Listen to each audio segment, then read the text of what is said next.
Okay, we're now recording, Prashant. Okay, perfect. Well, thank you everybody for joining. Really appreciate that you could take the time out during a weekday. So today's session is called Holding Government to Account with respect to food transition policies. And it's being hosted by Vegan Greens in association with Dr. Richard, who's also a member of the Vegan Greens and the CEO and the founder of Tata Systems Limited. Did I get that right, Richard? Yep, that's good. Oh, perfect. Thank you. So it's a UK company which applies AI to climate accountability and democratic transparency. He brings an unusual combination of frontline environmental politics and 3 decades at the leading edge of computing. Richard was an elected councillor for the Haywards Heath Town Council from 2019 to 2023, where he led the Environment Working Group and authored the town's environment policy matrix, a coherent, drawn down, derived framework for identifying local actions to cut emissions and protect biodiversity. He led the council to declare a climate emergency in 2019 and to endorse the plant-based treaty in 2021, making Haywards Heath the first town in Europe to do so.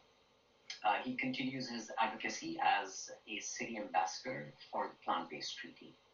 So, Richard, over to you. All right, thanks for that intro, Prashant. Much appreciated. So what I will try and do is now share my screen. Let's just do this. Share window. Okay, can we all see this?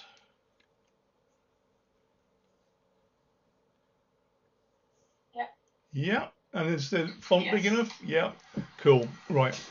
So what I'm going to do is give you a little bit of background on why I started down this road, the problems that I think we have, not just in the UK, but generally actually. Then a quick walk through the platform, then a sort of a view forwards as to where we're hoping to take this, and then hopefully have plenty of time at the end for Q&A and general discussion around the area. So I want to keep this quite lightweight in terms of interaction style. So, but if you've got specific questions, probably best to flag them up and then we can work through them at the end just so we can flow through this at a reasonable pace. Is that okay with everyone? Yeah, cool. Getting thumbs up floating up the screen. So off we go. So, so I guess in summary, I would try and explain what I've been doing post Haywards Heath as looking at the challenges that I faced while I was a councillor, and looking more broadly at some of the issues with local democracy and sustainability and the challenges we face with respect to climate crisis and biodiversity crisis. And just a couple of very simple observations. I mean, I've been an environmental activist for 30, 40 years, no longer, 50 years, signed up to many different organizations. And, you know, my email box every day is full of posts and emails from groups who are campaigning about various things. And quite frankly, I just don't have the cognitive mind ability to track all of this. And I passionately care about certain areas. So I think for the average person who is worried, but is perhaps much less committed in terms of the depths of these things, it just waves across them. And so the original thought was, okay, how can we boil down, how can we provide insights to the public in general about what's going on, specifically in government, because it's government that can drive the changes in society. What can we do to try and make a difference there, if we're going to try and make a difference at all? And as Prashant mentioned, I've got a background in IT systems architecture. Worked in the finance industry, worked in the telecoms industry, and so looking at my personal skill sets, like, okay, let's try this. And this is a second iteration of an idea. We tried something a few years ago called eco intelligence, which hit the wall for various reasons. This is a second attempt to actually provide accountability and focusing on government. So that's a summary of this, and I'll just work through some of the slides now. So I'll start with an example, and this was serviced by the platform in the early part of its development. It's a true story. It's actually Manchester City Council. So I don't know if there's anyone from Manchester here. Probably not, because we're quite a small group here today.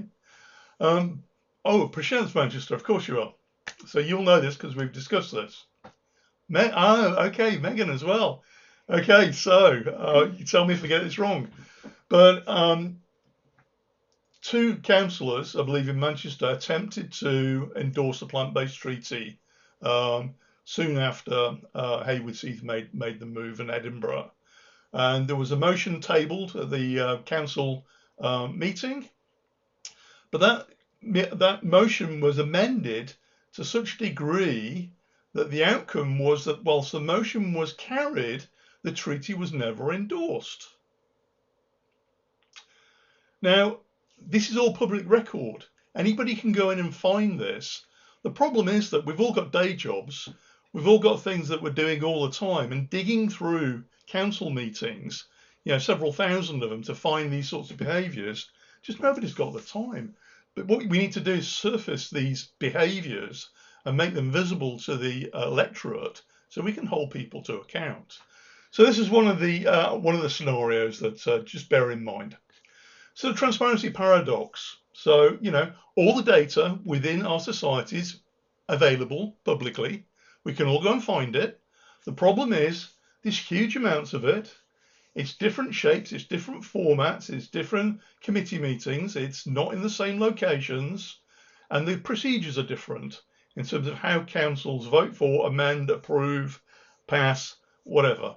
And so you've got to be pretty determined to actually work through and try and work out what one council's doing, let alone build a trend across the country. And perhaps this is just the way things have evolved over time. Or perhaps it's a little bit deliberate as well, because it sort of turns off the public. It makes them not interested because the barrier to understanding what we're doing is just too high. And if the public are turned off, they're not engaged, and it gives the politicians the free hand to do whatever they want to do. Another problem we face is that, NGOs and campaign groups do a fantastic job of highlighting issues, but it's episodic. These sort of themes that sort of hit the press. You'll get issues about whaling. You'll get issues about the Amazon rainforest. You'll get issues about animal agra, and it will be highlighted and then taper off for a while and come back again. There's no cadence. There's no ongoing drive where these sorts of themes can be pushed forwards, and we can sort of see how the councils and the government are responding month after month on these issues. And mainstream media is absolutely, well, don't get me started there, guys. We're recorded, so I won't say what I really think, but it's not really doing what it should do. It tends to be biased. It tends to be following headlines which are trendy, and so the real issues are never really surfaced. So we have an opacity problem, and we have episodic scrutiny, i.e., just sort of trend, spiky type information flowing into the public domain. And given that background, we can't hold power to accountability. We can't tell if any particular, so I'm just seeing if anybody's joined. No, we're good. We can't tell if any particular council, any particular government agency is greenwashing, is actually implementing on what they say they're going to do, is responding to public pressure in a particular area. The good actors, the councillors who are really trying to do things, don't get the airtime, and the ones who are blocking everything do that in obscurity. No one sees what they're doing. I'm really sorry to interrupt, but I am struggling to read the text that's on the screen beyond the top bit and the bottom bit. Right. There's a whole lot of white around the outside of the screen that you're sharing. Yeah, okay, no problem. Let me just see if I can increase so the... I can see you can hold power to account for what you cannot see. I then cannot read the next 3 bullet points. I can only read the invisible progress is indistinguishable from inaction. Zoom in. I don't know if there's anything you can do to change the settings. Let me just try. Oh, yeah, that made it bigger. Is that it? Is that better? If you can keep going on the zooming. I'll keep zooming. Bit more. How's that? Okay, I can just about read that. Thank you. I can do one more. brilliant. Thank you. No problem. Okay. So 3 questions every citizen should be asking. Is our government making progress? Is our council making progress or regressing on the issues that, we're concerned about? Are they listening to us or are they ignoring us when we flag these issues and concerns? And are the commitments from the councils, from the government, meaningful, or are they greenwashing? And so the whole idea of the platform that we're going to demonstrate in a minute was to try and surface and answer these questions. So very quickly, what we're doing, we're consuming council minutes, parliamentary information, documents from executives like DEFRA, the Treasury, FSA, and public petitions, early day motions, and these sorts of mechanisms that are out there that the public use to flag concerns to the government. We're ingesting all of this information. We're processing it in a consistent fashion, extracting decision-making processes, links to the issues that we're interested in. We're verifying that processing via several techniques, and then we're scoring. We're scoring the council, we're scoring the government department or the government of the Lords based on a scoring mechanism and publishing that information out in a manner that I'll show you now. So let's look at the real thing. So we'll go in and we'll have a look at the Manchester example just because it's such an interesting example, but then we'll have a general walk around the application itself. So if I just drop the sharing for a second, because I need to select another screen. And okay, let's do this. Okay, tell me the font's going to be small on that. I can increase it though. So have we got the same problem as before? Yep, I can read who is moving the food system and who is stalling. The rest of it's all blurred. Right, so let me just... Can you actually show the whole thing?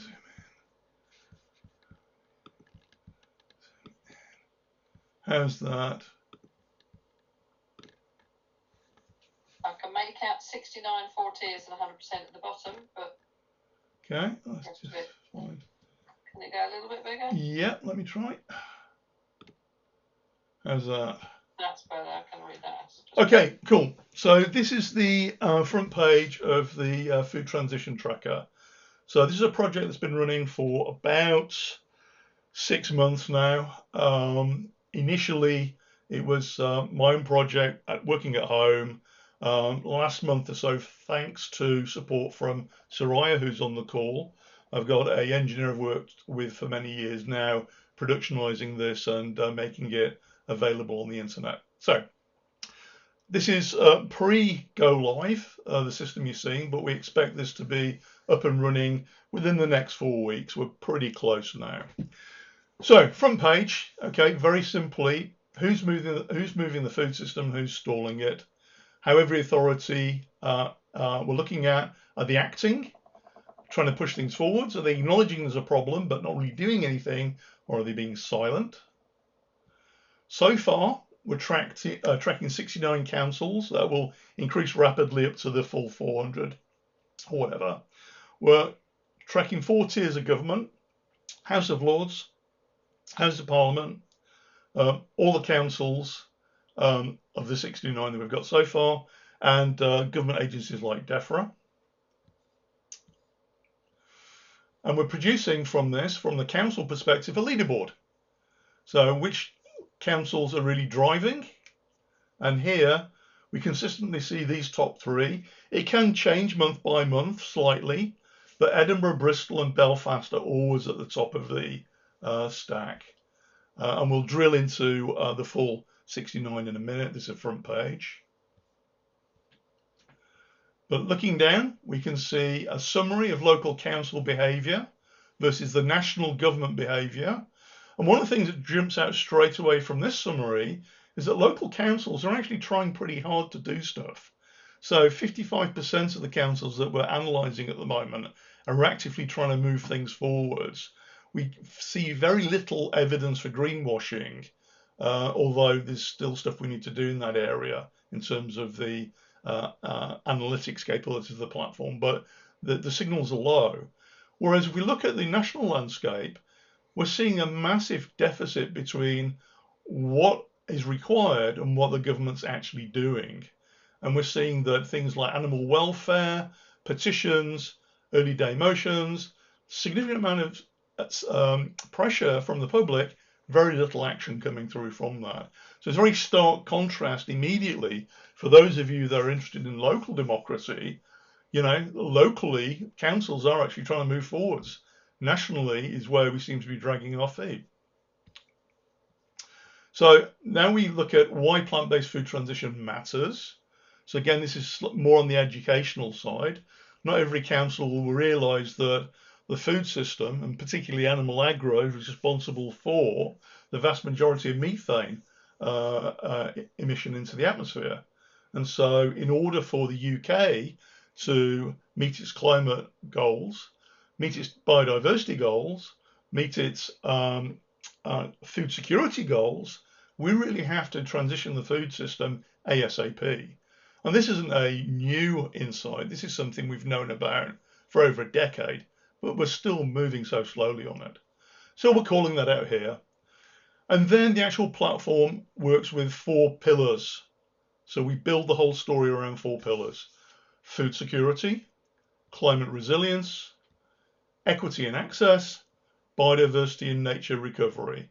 And we're basically scoring council behaviours against these 4 pillars, against specific actions. And we'll show you what those actions are as we go into the presentation a little further. Finally, where national government stands, we'll do some drilling into that as well. Okay, so that's the front page, and it's a summary, and it sort of gives you an overview of what the platform's about. What I'm going to do is jump straight to the council view.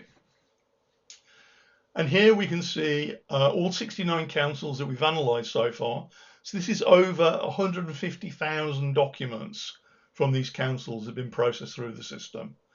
So on the leaderboard here at the top, I wouldn't say Edinburgh was first all the time, but they're certainly in the top 3 all the time, as are Bristol and Belfast. We can see some others like BCP Council are quite high, Trafford, Cambridge. As we go further down the list, we see some councils which are, you know, not bad, but certainly not in the leader group. So Sefton in Merseyside, Camden. I do have Croydon on here, actually. There's Haywards Heath, which I'll talk about in a minute. Where's Croydon? Croydon Council, number 59 on our analysis, just above East Sussex County Council. Okay, so let's go.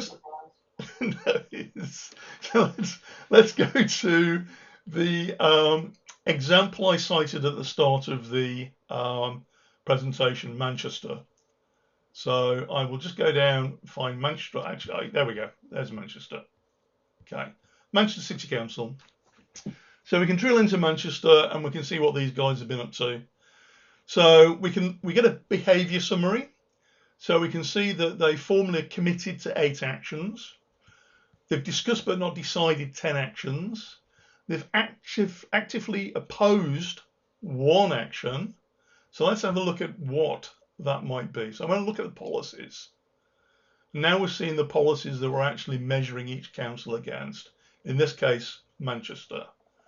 So we can see deforestation-free supply chains. Well, they're supporting that. And it's proposed by Good, supported by Leach. Repurposing council farmland and grazing, again, Good and Leach. Declare a climate emergency, that was the council executive. So which was the one that they blocked?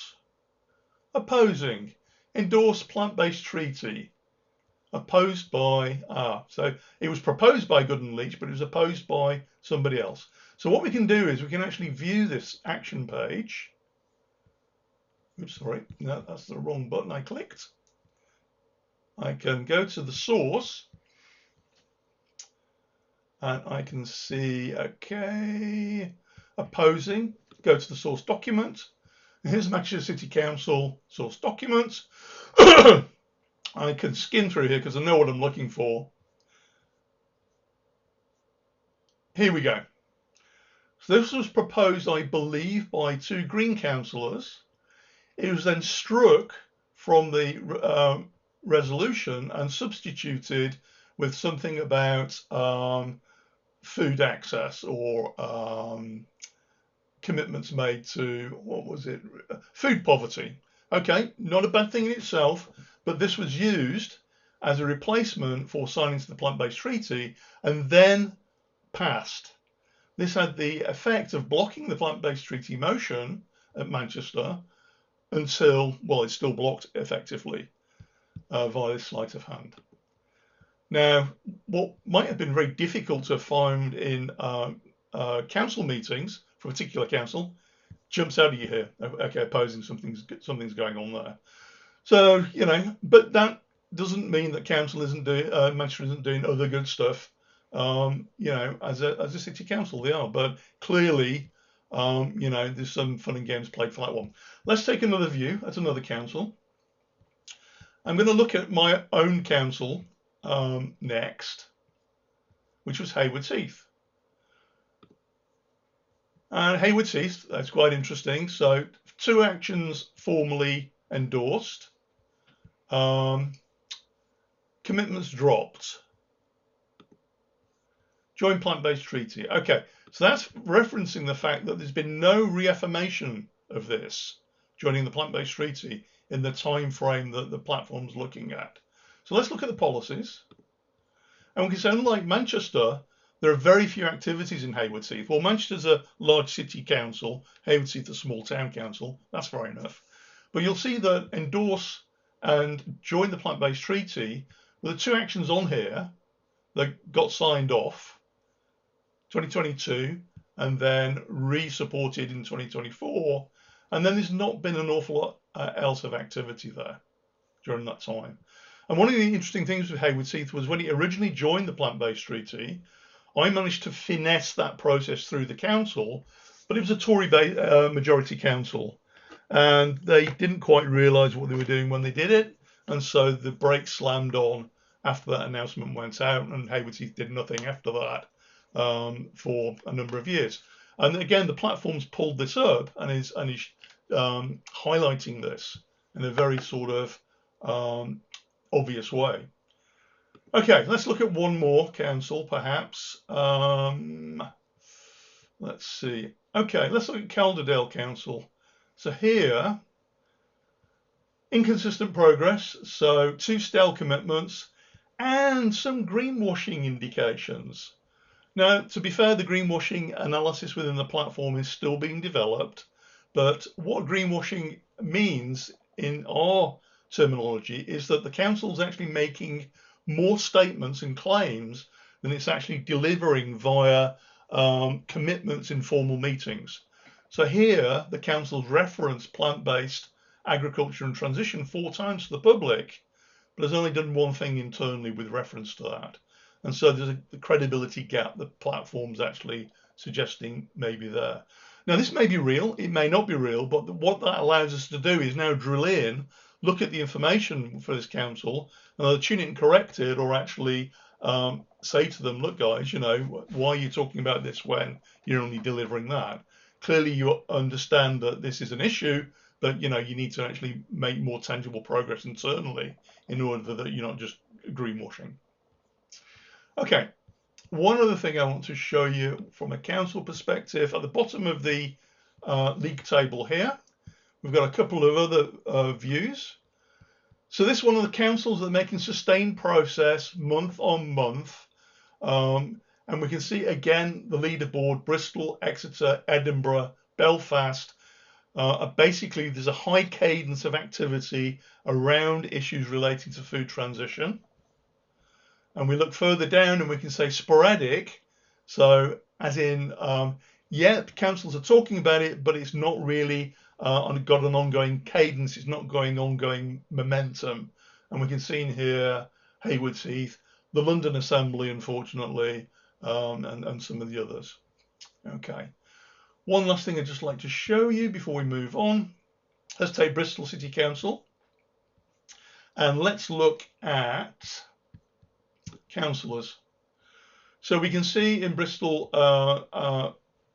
Bristol City Council, We have the councillor, the party they're in, the ward they're in, whether they're a plant-based treaty signatory, the minutes they're pushing. So he's actually pushing minutes and supporting activities through to some of the councillors that are with other parties. So we've got a summary of that. And if I click through on this, I don't know what that does. Oh, there we go.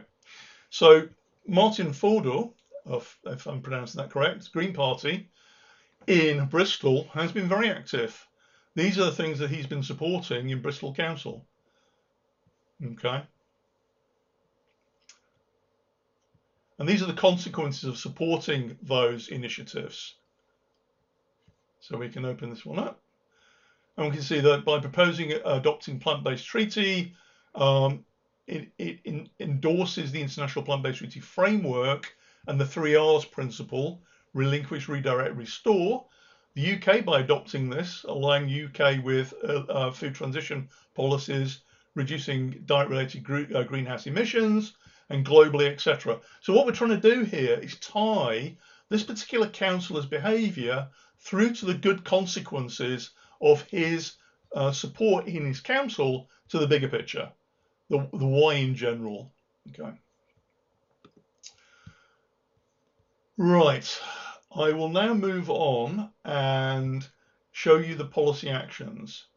So this is the set of actions that we're measuring each council against with respect to the plant-based treaty. So rather than looking at the councils and then what policies they've supported, we're now looking at the policies and seeing the percentage of support from the councils. So same data, sliced and diced in a different way. So we can see here that declare a climate emergency.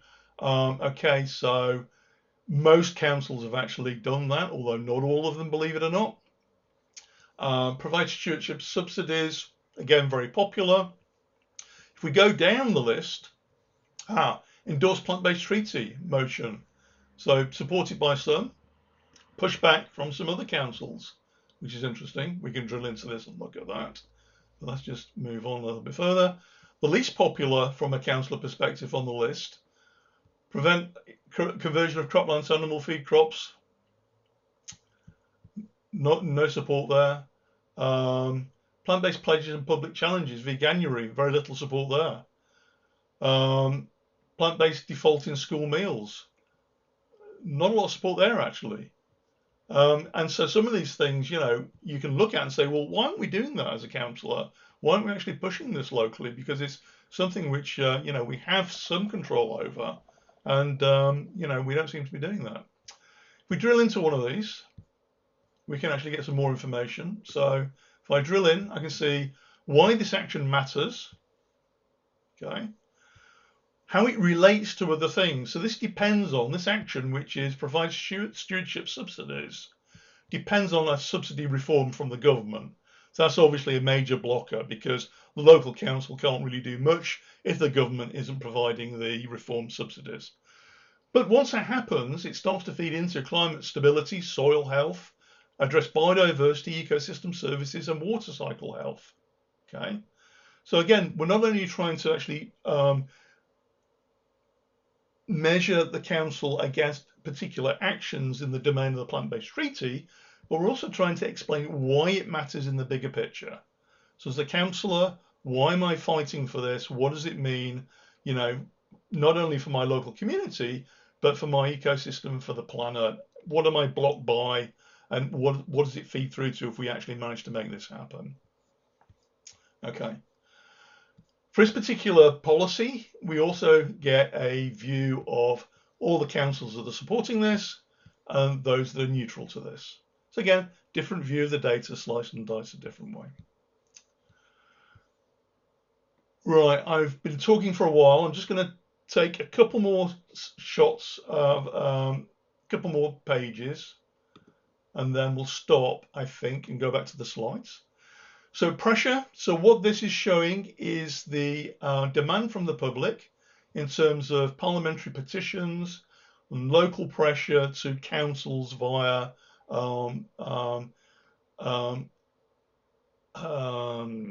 petitions into local councils. So if we look at, say, catering, We can see that Cambridge Council has had actually ProVeg UK have been engaging with them to try and encourage Cambridge to support plant-based council catering. Okay, Winchester Council. Okay, 2 questions during public time during the council meeting. BCP Council, which is Bournemouth. I don't know what the C stands for, but it's Bournemouth and some of the council. Again, a individual resident in the community pushing this. North Tyneside, again, question from Republic on this, all concerning plant-based options for council catering and venues. Okay. We'll briefly look at Parliament. This is less well developed than the council work at the moment, but we're moving this forwards. Here, what we're trying to do is see how Parliament are responding to the various challenges, looking at issues that have been blocked, supported, or ignored. So the one by far that's had most airtime in Parliament is animal welfare. So we can drill into this. We can see that on a number of occasions it's been blocked by Parliament. A particular version of it was passed. Look, here we go. This was the version that was passed in 2023.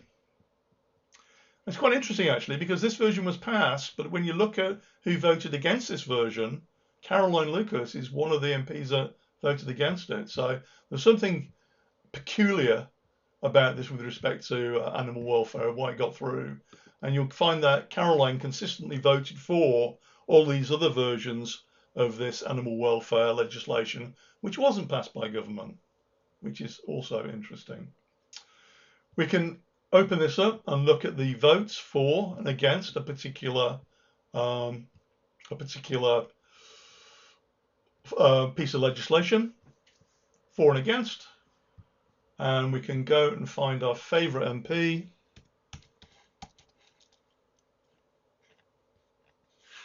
Caroline Lucas, and watch her voting behaviour on this issue. And we can do that with the House of Commons, House of Lords, etc. Final thing I want to show you, no, I'll show you both. One area is government departments, so DEFRA, the Ministry of the Treasury, these sorts of things. What documents are they publishing with respect to the areas that we're interested in? So red means that a document's been published, but it has very weak support for the initiatives that are needed for food transformation. Local Nature Recovery, published 2022, policy paper. It's actually reasonably strong on the initiatives that we're hoping the government to carry out with.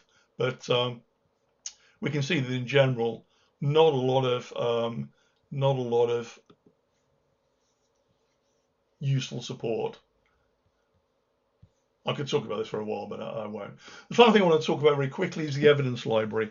So a lot of the stuff we've been looking at were initiatives that the councils were supporting or not supporting, and then why those initiatives mattered. So the question is, well, so why do they matter? In whose opinion are we taking in terms of why these things matter? And so the platform has what we refer to as an evidence library. And this evidence library has peer-reviewed papers from scientific institutions or government-published papers around the area of food transformation, climate, biodiversity. And these are ingested into the platform, ranked in terms of credibility and impact, and then used as a base library for assessing the importance of the actions we've just been looking at with respect to the things the councils have been doing. And so as new research comes out from the scientific community, which is relevant to food security, to ocean health, to biodiversity, the platform can ingest these, we can curate them, rank them, and then republish all of the information that we're seeing in terms of why this matters and why these particular actions matter. So keeping councillors and NGOs and activist groups fully up to date with all the relevant information as it is at the time of the last ingestion of data into the evidence library. Okay, I'm going to stop here and jump back to the slides because I need to finish off, so we're going to have a quick chat.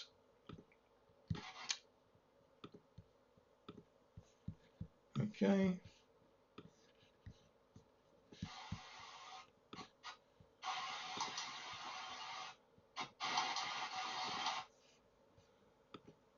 I'm just going to explode this up again so you guys can hopefully see it. Zoom in. Can I just make a suggestion? Yeah. Any of the participants can basically scroll over the shared screen and pop it open in a new window or enter full screen. So that's going to enlarge the text even further. How's that? Good to go? Yeah. Okay, so what we just looked at is the platform, and just to summarize what we were doing. So hundreds of thousands of documents processed, sentiment extracted, behavior extracted, turned into league tables, and hopefully, hopefully you'll agree, provides us with an insight of behavior across the country that would have been very difficult to determine any other way. So that's where we've got to date. Now, just to touch on the internals of it, so we are using AI, and we can talk about this at the end of the conversation, but it's only used in a limited sense. So there's two lanes of data processing that run through the platform. One is the hard lane, and this lane looks at the documents, the committee meetings, and tries to extract patterns based on traditional software rules. So these are things that have been around for 10 to 20 years for anyone who's been in the software industry. We use a schema or a set of schemas. We map the document, break it up into blocks of text, and try and pattern match behaviors on the based on those schemas. So quite sort of mundane technology in that sense. The soft lane runs in parallel with it and looks at the more fuzzy cases. So for a particular council, the terminology used may have been a bit vague. We're looking at plant-based treaty. We're considering perhaps putting on some catering classes for plant-based cooking. Did you actually make a decision or not? I mean, is this just a discussion that never actually terminated in a hard decision to do it or not? And so when the hard lane can't work out what the action is, the soft lane will pick up and try and make a guess, an intuitive guess based on the information it's got to fill in that gap. But the final piece of the loop is that the human can actually look at the evidence, look at what the platform's generated, and can drill in and tune up where things have perhaps been missed or we've misinterpreted. And so there is a human in the loop element in this platform. Obviously, the more accurate we can make it, the more important that is, because there's so much documentation flowing through. We want the human to be analyzing perhaps the 0.01% outliers. If we're at the sort of 5 to 10% level and we've got 500,000 documents, it's not really going to work. So it is heavily software based. So where do we go next? We've shown you where we've got to today. This so far has been sort of a one-man project. We're now a sort of a two-person project. We're looking forwards, what are we going to try and do? Well, one of the things that we've been discussing with the plant-based treaty is it's all well and good that a council have passed a motion to do something. The question is then, what do they do? What is it delivered? And what was the impact of that delivery? Now that's much more complicated to do, but we think we've got a route to actually building a mechanism for managing that, working with councils that are interested in having visibility of their activities and calculating the impact, both financial impact, CO2 impact, those sorts of things. Second area we've been thinking about is a community idea where Say in Haywards Heath, we know we've got a local vegan group in Haywards Heath, and we have a climate group in Linfield nearby.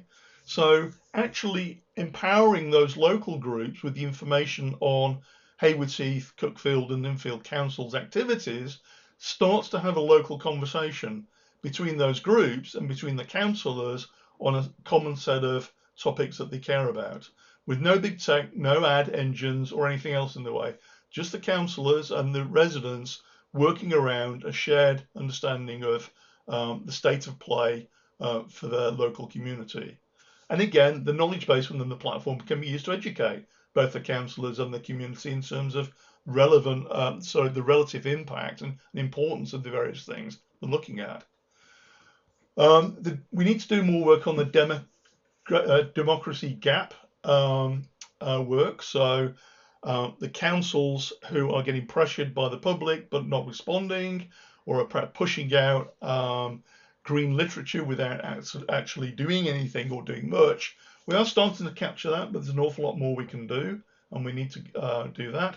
And then the final piece will be to open up the platform to alerts on changes. So one of the NGOs, activist groups we've been talking to, would say it'd be really good if we got alerts from councils when they mentioned us, or when they either positively or negatively, rather than us having to go into the platform and look up what was the outcome of each month's meetings in the councils, event-driven alerting. So we are going to be putting that in on the next iteration of the platform sometime later this summer, probably. More bigger than that, though, we've only been talking about one domain so far, so food transition. Now, it's a really, really, really important domain, and it's the thing that we keep on as a society ignoring, and it's something that we have to, start driving as our lives dependent upon it, because guess what? As we all know, it does. But the platform can actually has the data to do a number of things. So changing the focus slightly from food transition to biodiversity, we can actually measure the council's behaviours with respect to local rewilding and these sorts of things. We've actually collected all the council meeting information. We have at the moment over 150,000 documents from 69 councils. So we're just looking at that shared data pool in a different way, asking it different sets of questions. And also from the point of view of local democracy, food access, these sorts of things are all different sets of questions that you may want to ask of the platform, which is slightly away from the food transition concepts we've been talking about. One of the thoughts we had was tracking rights of nature. So the example being, well, the River Wear now has been, I believe, unless I've got it wrong, been granted legal rights as an entity. So which councils are actually in the catchment area of River Wear, and what are their policies doing that impact the River Wear? And that's something those councils need to know, because they may find themselves in court if they're signing off on, say, a animal agri farm which ends up dumping runoff into the Wear. So we think that the platform can evolve into this sort of area as well, in terms of a tool for the councils to help make informed decisions about what they're doing before they get themselves into trouble. Okay. Public interest by design. So how are we going to get this out to everybody? So we're going to bootstrap up a charity. So this is independent, non-partisan, evidence-led. The purpose of the charity will be to engage with activist groups, NGOs, media, councils, and actually build usage of the platform to move the story forwards. Obviously, we'd love councils to get involved and start using this as a tool that they themselves can use to benchmark what they're doing and compare with each other. And I think the Green councillors are in a really strong position to actually pick that up and help us make that happen. The truth of the matter is that, there's only so far a small group of people can go building this sort of infrastructure. At some point, we need to put it into the hands of other people who can lead it out and help us help them make a difference, and in general, start driving in a direction that we want to go in as a country. But we're right at the start of that process, and it won't happen unless we get on people who are committed to the same, the same mission. The CIO basically will be running the service and engaging with the activists, campaigners, and councils. There is a back-end company, and the purpose of the back-end company is to maintain and protect the software and the IP of the platform. The idea being that if for any reason the charity needs to be wound up, we can bootstrap again and start the process again. We're just looking at how we build a resilient ecosystem for this, given how powerful some of the adversaries are out in the industry. So we need to think about how people may want to stop us doing things. Okay, final question from my side. So I said that we've used AI, and the normal question back from a green group will be, well, that's awful. What's it cost? Is it boiled the Atlantic Ocean? What are you doing? So I did some calculations last week, and throughout the 4 or 5 months of the project, I've used about 324 million tokens from Claude. I'm using Claude as a tool. That equates to about 30 kilograms of CO2 emission, okay? Or 6 beef burgers, which is not a metric I like because I've been vegan for over a decade, but 6 beef burgers, right?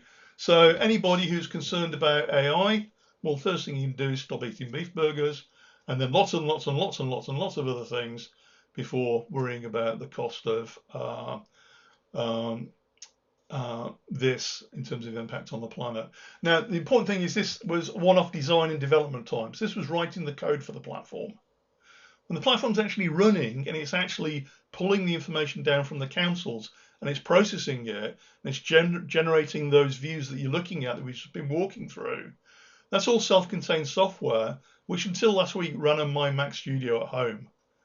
That Mac Studio is actually powered by solar during the day, so its footprint couldn't be lighter. We've now moved it to a data center, runs on one machine there, purely just to make it more reliable as we go public.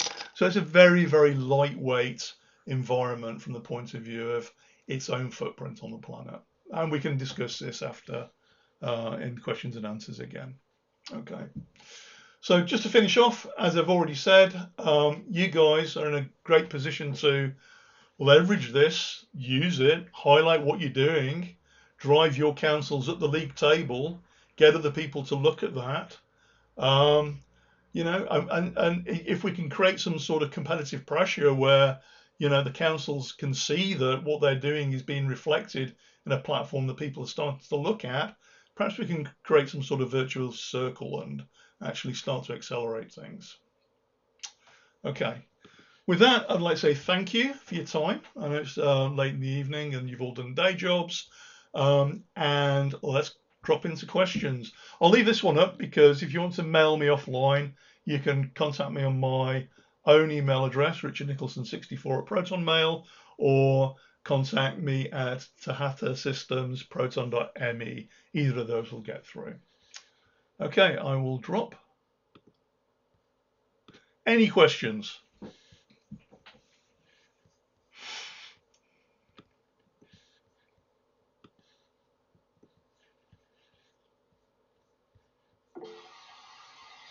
Just a comment, really, Richard, that's an phenomenal piece of work, mate. Absolutely amazing.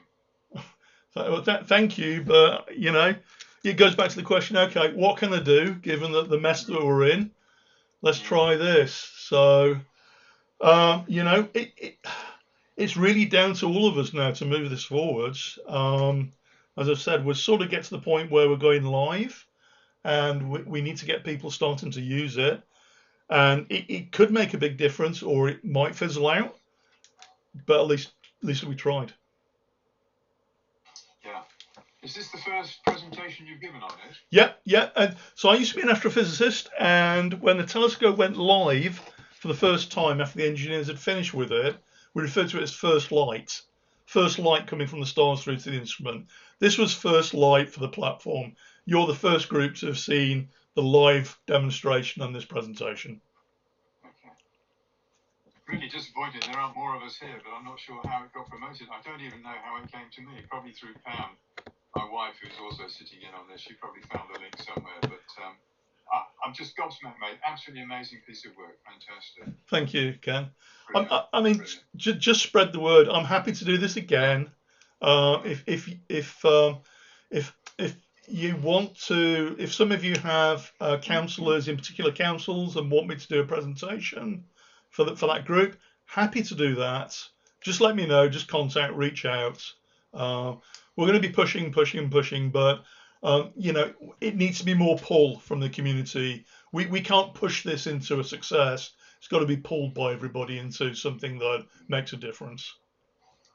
Yeah. Your contact details, Richard, last one. Where can I find those? Because you've taken the script. Oh, sorry. Let me put that up again. All right, cheers. Share window. That one. Can you see? Should be able to see that now. I think that arrow makes it full screen. Yep, there it is. Great. You got it? Yep. I'll just take a quick snap of that. On the window. It's got it in. The diagonal arrow. Oh, that. Yeah. Right. There we go. I think that moves it full screen. Okay. Got any other questions? Don't be shy. How long to cover nearly all councils? Asked by Trevor. So we're covering 69 at the moment. It takes about 48 hours to scrape from fresh those 68 councils. We've got about 450 councils in total-ish. So 5 times that. It will take about a week to collect all the data the way we do it at the moment. That can be accelerated. There are many efficiencies we can make. But in terms of the system, we're looking at a reporting cadence of once a month, because the councils meet once a month, the minutes go out once a month, and so we don't really need to be anywhere near real time. And so we will scale the platform somewhat, but I think what we're doing at the moment will is easy up to the challenge of 500 councils in the UK. Now, Saria, who's on the call still possibly, is interested in taking this to the US. Now that may be a different scaling problem. Yes, but we can do this, most definitely. Well, I spent 20 years working in scale-out software systems, so I know we can do it. That's no problem, but with more than a couple of machines. You're going to be proof of concept over there, but we're going to make it work over in this crazy country. So yes. I think Pam had her hand up, and then I have. Go ahead. Yes, hi, can you hear me? I can, Pam, yes. Yeah, great. I was shocked to read or hear from you that 80% of our land in the UK is down to livestock agriculture. And I know that as regards young people, well over 40% of young people are vegetarian or vegan, and I think the general population is something like 27-28%. Yep. So it's totally out of sync with our agriculture, especially bearing in mind that most people who have meat also have vegetables and crops and bread and all the rest of it. So it's just totally mismatched. So that needs to be raised with government and with MPs. So we all need to write about that sort of thing. Absolutely agree. To our MPs. Yep. And get things changed. It might well be because there's subsidies. Aren't there subsidies for livestock farmers? Yes. Yes. And that's the craziest thing in the world yes. at the moment. You know what? If we had an even playing field of no subsidies for meat, dairy, no subsidies for plant-based would be, the default adoption in the country, because people couldn't afford the meat and dairy. But the other thing is that from a health perspective, we'd have a healthier population. There'd be less strain on the NHS. We'd have more biodiversity. The problem is we're fighting the status quo. We're fighting the oligarchy. We're fighting the animal agri industries, and they control the media and central government. And I think that's one of the interesting things that came out from the platform is local councils are trying to move forwards, despite the fact that national government is just not doing anything. And so I think the more that we can highlight that, the more pressure we can push upwards, the more we can drag them forwards, kicking and screaming. Yeah, it's a bit like the fossil fuel industry. It's exactly the same. Huge donations to our current government, so they're not going to do anything about cutting down on fossil fuels because of that. Yep. It must be the same with agriculture as well. Yep. Yep. Very sad. Okay, that's all from me. Any other questions? I've got one. I have my hand up. So it's Tracy from Croydon again. I'm not a techie person, but when you set the AI off reviewing all of these documents, what happens if a council then moves them? Is it a live link to where they are stored on a website or something like that, or does the program store a local copy? Good question. I'm not an IT person. Good question. If the document moves, or gets deleted or whatever, does it throw up anything? Does it cause a problem or anything like that? No. So what we actually do is we scrape the council site. So all of this data is public information. So we have a scraping service which goes to the site, looks through all the committees, pulls all the PDF documents, caches them locally. So when I say that we've looked through 150,000 PDFs, I've actually got those on my Mac Studio at home at the moment on a disk, and the processing runs there. So we have a historical snapshot of the council on a third-party archive, and at some point we will be archiving this off to a proper archive service on the internet, so that if the documents are deleted from the by the council, they'll still be there on public record via the platform.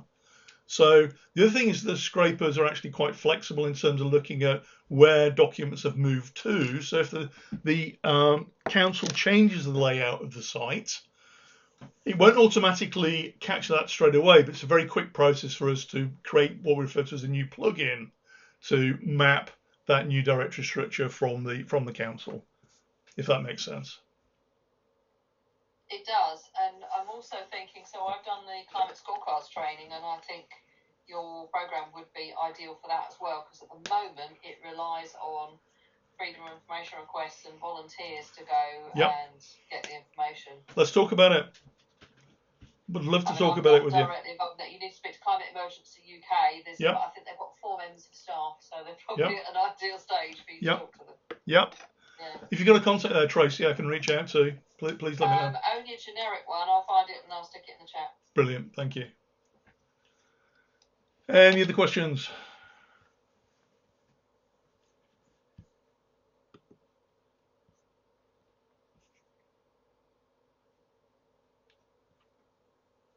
Thank you, Jay. Again, if after the meeting you have some ideas like, wouldn't it be nice if, or how does it do that, or whatever, ping through an email and we can keep the conversation going. And again, as I said before, if there are groups of Green councillors in a particular council or particular interest group that want a replay of this, let me know. More than happy to go through the same presentation again. Probably more polished because it wouldn't be my first time. But if there are no more questions, should we call it a day, Prashant? I think we're coming up to the half hour. Yeah, we're just overrun. If there are no more questions, we can probably call it off. And thank you so much for that presentation, Richard. That was really, really informative. Not a problem. It's a pleasure, guys, and keep up the good work. I'll work out how to send this recording to you, and also you can have a copy of the slide deck as well, so you can forward that to anybody who you think might be interested. Please do that. Yeah, I'll upload everything on our YouTube channel.